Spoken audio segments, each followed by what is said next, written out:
work for him. When he was first in office, a lot of this, there was a learning curve. He didn't know the roadblocks he was going to run into. And he comes into office with a team that's very aware of them, and they're going to push the limits and challenge the limits of what they can legally do. But the reality is, where is the check? Where's the balance? Republicans have the House and the Senate and the White House. And I just want to point out one thing Caitlin said that is fascinating, just can't underscore enough. In both the January 6th and documents cases that the Department of Justice was looking into, people they interviewed for that are now in senior roles in the White House, in some cases in the Department of Justice and elsewhere. So it's this very interesting kind of overlapping of people you were once interviewing potentially as a witness or even somebody you were investigating is now in a serious position of power. Jennifer, what do you make of the Inspector General thing? So this is a huge disaster. I mean, inspectors general are the principal internal watchdog of the executive branch of government. So before you go lawsuits and go outside to the judiciary, before you want Congress to investigate, these are the people who are in the agencies looking for fraud, waste, abuse, corruption, right? And he has taken them out. Why? Because he doesn't want scrutiny on what he and the agency heads that he's putting into place are going to be doing over the next 4 years. And that is a disaster. Billions and billions of dollars, taxpayer dollars, every single year are distributed by these agencies. I mean, all sorts of corruption they've overturned, sometimes ways that he likes. I mean, he used Michael Horowitz's, the DOJ IG reports in a lot of instances when he felt that it benefited him. So they go both ways. They're apolitical. They're independent. He doesn't want those people. He swept them out.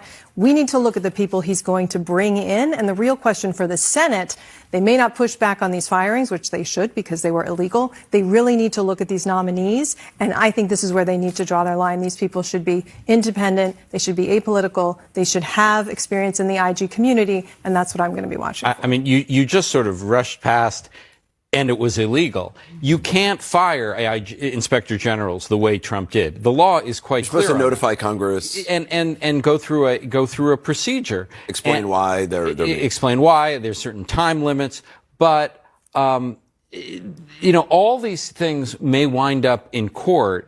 But I think it's quite clear that the approach here of the administration is to just simply flood the zone, do as many of these. In Kash Patel, and someone who's a threat to our health in RFK Jr.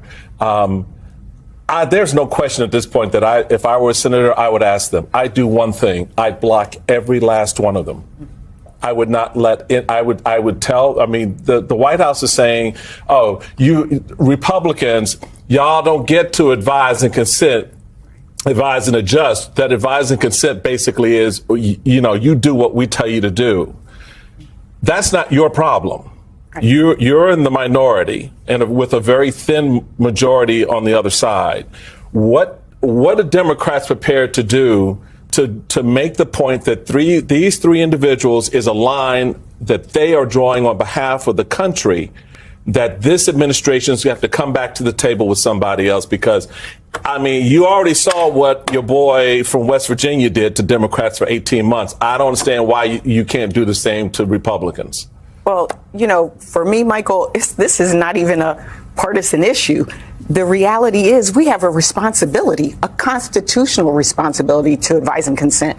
And so when you don't get background checks on people, when you don't get the information before you have a hearing or meet them, that first of all says we got an issue. Right. When I look at these individuals, I'm looking at your ability. Can you do the job? I'm looking at your experience. Have you ever managed anything? Do you know what mifepristone is if you're trying to be the secretary of HHS? And what is your character? Again, I've been blessed to serve in Delaware as under two governors, and I've gone through the cabinet process. And, I'm also looking at, and I've asked on some of these individuals on my one-on-one meetings, if the president is saying or doing something or proposing something that you think is bad for this country, will you speak up? What's their answer? Some have said, oh, yes, I will speak up. They I will lying. follow the law. They lying. This They is lying. but I got to ask the question. I know. I know Alicia has a question. I just want to real quick. So did you meet with RFK Jr.? I have. They yes. made him available to you. How They was the did. meeting? The meeting was very interesting. I had concerns going in. Why was it interesting? I had concerns going in, and I have more concerns, and I'm looking forward to this hearing. You know, for me, I was, in addition to the issue of vaccines, which so many people have talked about, and we know the danger of this, you know, not being able to really, first of all, just putting out misinformation and disinformation and possibly profiting from it. That's a problem. I asked questions about reproductive freedom. I've heard that he was pro-choice, and I've heard he is now whatever Donald Trump says. And so I wanted to get some clarity on that. Some of these things will come up in the hearing this week that you will hear. And then I wanted to know, what do you know about this department?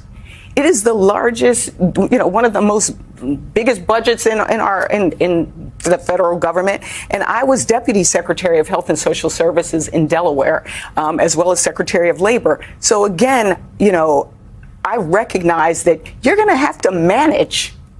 And ultimately, it is about our public health, our safety, and also making sure that we lower costs. So I also asked about the prescription drug negotiations. Are we going to continue on with that? And are there... You want to be a rebel? You want to be a hippie? You want to stick it to the man? Show up on your college campus and try calling yourself a conservative. America is going to reach heights that it has never seen before.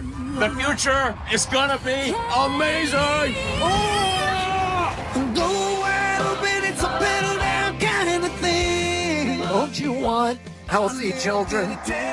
Don't you want a president that's going to make America healthy again? The sweet emotion raining all over me. I come to you today as a former Democrat. I will be a first-time Trump voter tonight. American rock and roll. Oh, oh, oh. American rock and roll. Oh, oh, oh. American rock and roll.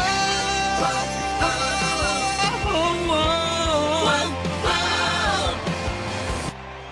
The people dreamed this country, and it's the people who are making America great again.